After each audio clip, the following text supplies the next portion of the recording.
Hi guys, Thamarassery ചുരത്തെക്കുറിച്ച് കേൾക്കാത്തതായി ആരും തന്നെ ഉണ്ടാവുകയില്ലല്ലേ. പല സിനിമകളിലൂടെയും ഏവർക്കും സുപരിചിതമായ താമരശ്ശേരി ചുരം പിറവിയെടുത്തതിനു പിന്നിലെ ചതിയുടെ കഥ ആർക്കെല്ലാം അറിയാം. ഇതിനെക്കുറിച്ച് പറയുന്നതിനു മുമ്പ് താമരശ്ശേരി ചുരത്തെക്കുറിച്ച് ഞാനൊന്ന് പറയാട്ടോ. പർവ്വതങ്ങൾക്കിടയിലെ പ്രകൃതിദത്തമായ വിടവുകളെയാണ് ചുരങ്ങൾ എന്ന് പറയുന്നത്. പേരുകൊണ്ട് കോഴിക്കോടുകാരനാണെങ്കിലും ചുരം സ്ഥിതി ചെയ്യുന്നത് വയനാട് ജില്ലയിലാണ് കേട്ടോ. പശ്ചിമഘട്ടത്തിന് കുറുകെ സ്ഥിതി ചെയ്യുന്ന താമരശ്ശേരി ചുരം ദേശീയപാത 766 ഭാഗമാണ്. താമരശ്ശേരിക്കടുത്ത് അടിവാരത്ത് നിന്ന് തുടങ്ങുന്ന 12 കിലോമീറ്ററോളം ദൈർഘ്യമുള്ള ഈ വഴിയിൽ കഠിനമായ 9 എയർപിൻ വളവുകളാണ് ഉള്ളത്. ഈ ചുരം അതിന്റെ നിർമ്മിതി കൊണ്ടും പ്രകൃതി ഭംഗിയാലും യാത്രക്കാരെ ആകർഷിക്കുന്ന ഒന്നാണ്. ഇനി നമുക്ക് ചരിത്ര കഥയിലേക്ക് കടക്കാട്ടോ. ടിപ്പു സുൽത്താനും ബ്രിട്ടീഷുകാരും അധിനിവേശം നടത്തുന്ന കാലം. കോളനി വാഴ്ചക്കാലത്ത് കോഴിക്കോട് തമ്പടിച്ചിരുന്ന ബ്രിട്ടീഷുകാരെ ആകർഷിച്ച ഒന്നായിരുന്നു സുഗന്ധവ്യഞ്ജനങ്ങളാൽ സമ്പന്നമായ വയനാടൻ കുന്നുകൾ. അതിലുമുപരി ശ്രീരംഗപട്ടണത്തെ ടിപ്പുവിന്റെ സാമ്രാജ്യം കീഴടക്കുന്നതിനായി വയനാട് വഴി മൈസൂരിലേക്കുള്ള മാർഗം കണ്ടെത്തുക എന്ന നിലയ്ക്കും വയനാടൻ കുന്നുകൾ ബ്രിട്ടീഷുകാരെ ആകർഷിച്ചു. അതിനുവേണ്ടി ഏറെ ശ്രമിച്ചുവെങ്കിലും അത് സ്വപ്നമായി തന്നെ അവശേഷിച്ചു. അപ്പോഴാണ് വയനാടൻ കുന്നുകളിൽ വസിക്കുന്ന പണിയർ വിഭാഗത്തിൽപ്പെട്ട ആദിവാസികളുടെ സഹായം തേടാൻ ബ്രിട്ടീഷുകാർ ആലോചിച്ചത്. വഴി കണ്ടെത്തുന്നതിനായി ബ്രിട്ടീഷ് എഞ്ചിനീയർമാർ പണിയർ വിഭാഗത്തിലെ കാരണവരായിരുന്ന കരിന്തണ്ടനെ സമീപിച്ചു.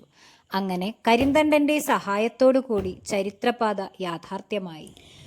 ഒരു പ്രബലമായ ബ്രിട്ടീഷ് സാമ്രാജ്യത്തിന് ഈ ഒരു പാത കണ്ടെത്തുന്നതിനായി കേവലനായ ഒരു ആദിവാസിയുടെ സഹായം തേടേണ്ടി വന്നു എന്ന നാണക്കേട് മായ്ക്കാനും ഇനി മറ്റാർക്കെങ്കിലും ഈ പാത കാട്ടിക്കൊടുത്താലോ എന്ന ഭയം കൊണ്ടും കരിന്തണ്ടനെ ഇല്ലാതാക്കാൻ ബ്രിട്ടീഷുകാർ തീരുമാനിച്ചു. ആജാനബാഹുവും ഗോത്രത്തലവനുമായ കരിന്തണ്ടനെ നേരിട്ട് കീഴ്പ്പെടുത്തുക ദുഷ്കരമായിരുന്നതിനാൽ ചതിയുടെ മാർഗമാണ് ബ്രിട്ടീഷുകാർ പ്രയോഗിച്ചത്.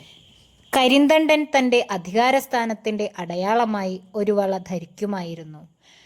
ഗോത്രത്തലവന്റെ അധികാര ചിഹ്നമായിരുന്നു ഈ വള. കരിന്തണ്ടനെ വകവരുത്തുവാൻ ബ്രിട്ടീഷുകാർ കണ്ടെത്തിയ മാർഗവും ആ വളയായിരുന്നു. ഒരു ദിവസം കരിന്തണ്ടൻ ഉറങ്ങാൻ കിടക്കുന്നതിനു മുമ്പ് അഴിച്ചു വെച്ചിരുന്ന വള ബ്രിട്ടീഷുകാർ മോഷ്ടിക്കുകയായിരുന്നു. ഉറക്കമുണർന്ന കരിന്തണ്ടൻ തന്റെ വള കാണാതായതറിഞ്ഞ് പരിഭ്രാന്തനായി.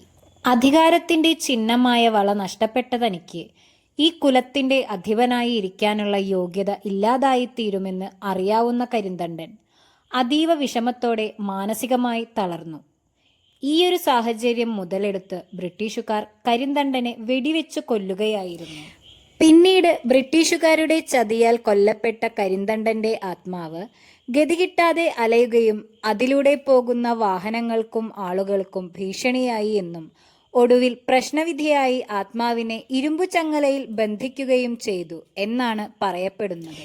ഈ ആത്മാവിനെ ഇരുമ്പു ചങ്ങലയിൽ ബന്ധിച്ച ചങ്ങലമരം ലക്കിടിയിൽ ഇപ്പോഴുമുണ്ട്. ഇതുവഴി കടന്നുപോകുന്ന യാത്രക്കാരിൽ പലരും സുരക്ഷിതമായ യാത്രയ്ക്ക് വേണ്ടിയും കരിന്തണ്ടനോടുള്ള ആദരസൂചകമായും ഇവിടെ സന്ദർശിക്കാറുണ്ട്.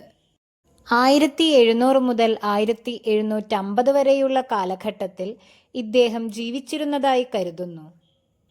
കോഴിക്കോട് വയനാട് പാതയിലുള്ള താമരശ്ശേരി ചുരത്തിന്റെ പിതാവായാണ് കരിന്തണ്ടനെ ആദിവാസികൾ കാണുന്നത്. എഴുതപ്പെട്ട രേഖകളൊന്നും ലഭ്യമല്ല. ആദിവാസികൾക്കിടയിലുള്ള വായ്മൊഴി കഥകളിലൂടെ തലമുറകളായി പകർന്നു വന്ന അറിവ് മാത്രമാണ് നിലവിലുള്ളത്. അപ്പോൾ ഇന്നത്തെ വ്ലോഗ് ഇത്രയേയുള്ളൂ. Tata, bye bye, see U.